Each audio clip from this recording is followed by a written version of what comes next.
Welcome back ناظرین، ایک بار پھر سے آپ کو خوش آمدید اور صاف رمضان کی خوبصورت نشریات کا سلسلہ جاری ہے۔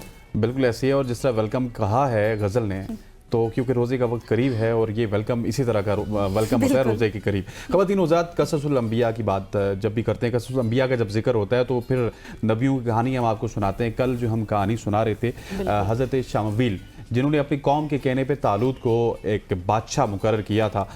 ہم چلیں گے، شہباز علی عباسی صاحب ہمارے ساتھ موجود ہیں، وہ یہیں سے کنٹینیو کریں گے۔ جی شہباز صاحب، بلکہ غزل نے کہا تھا بادشاہ کس کو کنٹینیو کیا، تو وہاں سے جی کل ہم بات کر رہے تھے کہ حضرت شمویل کے پاس ان کی قوم گئی تھی، اور چونکہ آپ کو پتہ ہے کہ بنی اسرائیل کے اوپر میں نے بتایا تھا آپ کو لاسٹ میں بھی کہ عمالقہ ایک قوم تھی جو بہت ظالم تھی، وہ کیا ہو گئی تھی، مسلط ہو گئی تھی۔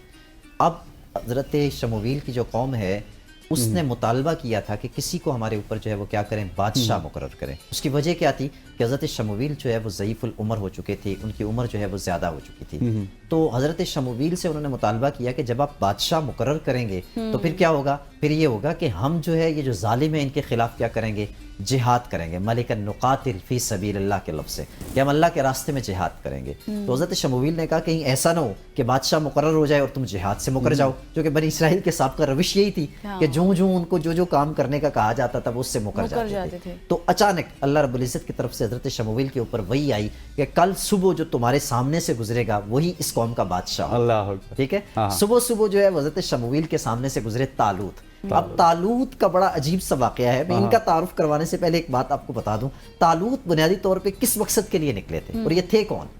ٹھیک، طالوت نکلے تھے اپنے والد کا گما ہوا گدھا جو ہے وہ تلاش کرنے کے لیے۔ ٹھیک، حقیقت میں یہ اس مقصد کے لیے نکلے تھے، اور یہ تھے کون؟ یہ تھے قبیلہ بنو یمین جو ہے اس کے ایک فرزند۔ اس میں کوئی شک نہیں کہ یہ بہت زیادہ خوبصورت تھے، دراز قد تھے، ہر طرح کا وصف ان کے اندر جو ہے وہ موجود تھا، مگر ان کے پاس جو ہے وہ دولت نہیں تھی، مال و اسباب نہیں تھے، بہت زیادہ ان کے پاس مال و متاع نہیں تھا۔ تو بنی اسرائیل جو ہے انہوں نے کیا کرنا شروع کر دیا، جب اللہ رب العزت کے نبی نے ان کو جو ہے وہ بادشاہ مقرر کر دیا تو یہ کیا کہتے تم نے اس کو بادشاہ مقرر کر دیا تھا، ہونا تو یہ چاہیے تھا کہ ہم سرداروں میں سے کوئی ایک جو ہے وہ کیا ہوتا، بادشاہ ہوتا۔ اور وہی اعتراضات جو آپ بعد میں دیکھتے ہیں کہ اللہ کے رسول صلی اللہ تعالیٰ علیہ وسلم کے اوپر بھی ہوئے کہ آپ ان لوگوں کو اپنے گرد جمع کیے رکھتے ہیں جو کیا ہیں، ہم سرداروں میں سے نہیں۔ ٹھیک ہے، طالوت کے متعلق بھی یہی تھا۔ اب ان کی قوم جو ہے وہ اس کو بادشاہ ماننے کے لیے تیار نہیں تھی، اور اللہ کی طرف سے کیا، ان اللہ قد بعث لکم طالوت ملکا، کہ تمہارے لیے جو ہے وہ طالوت کو بادشاہ جو ہے وہ بنا دیا گیا ہے۔ ٹھیک، اب طالوت جب بادشاہ بن گئے تو جب وہ نہیں مان رہی تھی قوم، تو حضرت شمویل نے ایک نشانی بتائی، اور وہ نشانی کیا تھی، انہوں نے یہ کہا تھا کہ وہ جو تابوت سکینہ، وہ جو تمہارا گما ہوا صندوق ہے، وہ طالوت کے ذریعے تمہیں مل جائے گا۔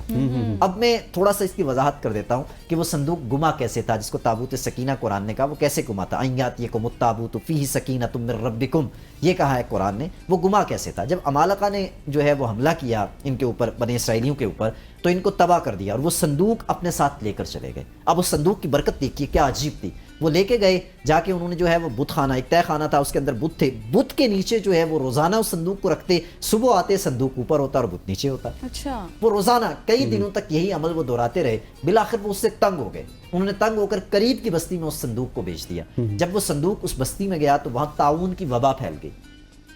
اب طاعون کی وبا پھیلنے کی وجہ اس بستی والوں نے جو ہے وہ صندوق کو سمجھا، انہوں نے کیا کیا کہ اس صندوق کو ایک بیل گاڑی کے اوپر جو ہے وہ لاد دیا۔ اب وہ صندوق بیل گاڑی کے اوپر لادنے کے بعد انہوں نے بیل گاڑی کو ہانک دیا۔